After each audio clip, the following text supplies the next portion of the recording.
એની પહેલાં હું એક વસ્તુ જાણવા માંગીશ કે આજની તારીખમાં જે લોકોને હવે જે સંઘર્ષ પડી રહ્યો છે, જે આપણે કોચિંગમાં અને કન્સલ્ટિંગમાં અમે કંપનીમાં જતા હોઈએ છીએ, એ જેન્ઝીથી ગભરાય છે, ટેરિફાઈડ છે, પેનિક થઈ રહી છે. તો પહેલું આપણે શરૂઆત કરી કે જેન્ઝીને હેન્ડલ કેવી રીતના કરાય. ઓકે, આ પ્રશ્ન છે ને એ જ્યાં હોય ત્યાં મને પૂછાતો જ હોય છે.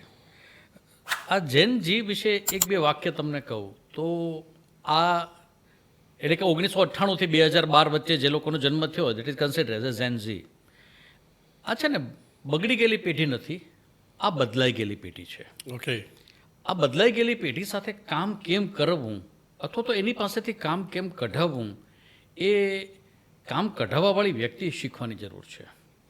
એટલે આજ સવારે જ મને વિચાર આવતો હતો કે જે લોકો બદલાવ પોતાનામાં લાવવા માટે તૈયાર નથી ને એ બીજાને બદલાવવાની અપેક્ષા કરતા હોય છે.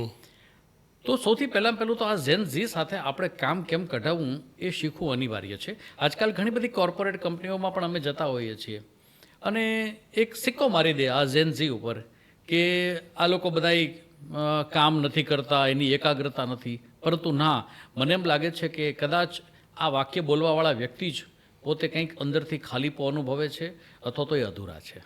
આ ઝેન ઝી છે ને એની પાસે પોતાના